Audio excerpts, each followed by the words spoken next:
chilling incontrovertibility. But it is by no means a no-exit situation. There is a way out, he reminds you, instantly challenging any notion you might begin to nurse about a creed of joyless pessimism. And here is a way that is entirely in keeping with the spiritual democrat who charted it. A way open to all. A way that does not require cosmic revelation or sacerdotal intercession. A way to a truth that is neither exclusive nor doctrinaire. A truth that is available to all who care to reach for it. A truth that knows no custodian or arbiter, nor even, and this is the great paradox of his powerful insight, a person to comprehend it. And each time I find myself in a state of corrosive self-doubt, each time it seems like an act of hubris to hope for any transformation in my understanding of myself or the world, his generous invitation to all humanity comes to mind yet again. Look within. You are the Buddha. Introduction.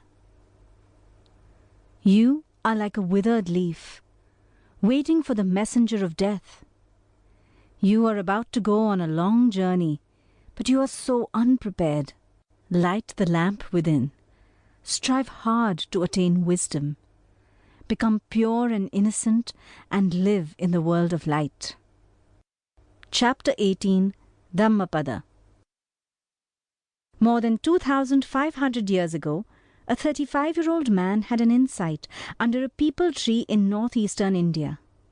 The insight was to create major shifts along the internal fault lines of generations of humanity for centuries to come. Today, over 300 million people across the globe consider themselves beneficiaries of that insight and believe that it has irrevocably marked their spiritual commitment and identity. Today, I gaze at my flickering computer screen on a rainy July evening and I wonder at this man, my contemporary in another age. A man whose fevered meaning of life questions ceased one night, under a full moon in May. How did they cease, even while mine show no signs of abating? Who was this man who still remains such a vital figure for the modern-day questor? How did he arrive at the realization, brilliantly encapsulated by the scholar Bodhgaya, the one that still boggles our minds, even while we have a subliminal hunch of its veracity? Suffering alone exists, but none who suffer.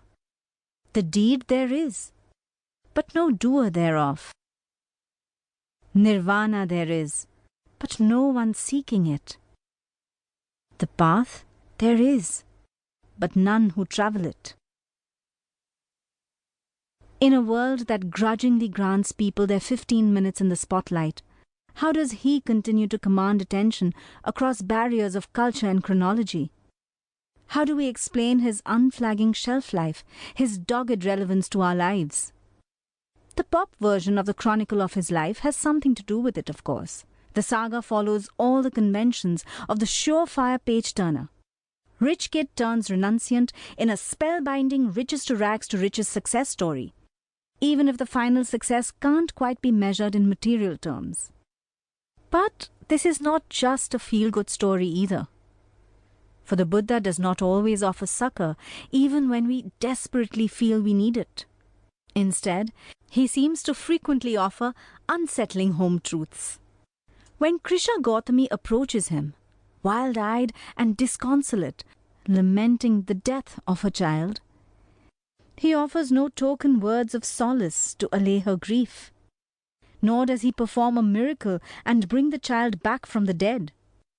He tells her, instead, to go around the village and bring a mustard seed from a home that hasn't experienced death. When Krisha Gautami is unable to find any such household, she has already moved from a personal grief to a deeper understanding of the endemic nature of human suffering. Could the Buddha have done it another way? I've often wondered. Surely he could have clucked over her a bit, shown more overt compassion. Perhaps. But his response in this probably apocryphal story remains typical of his strategy as a teacher.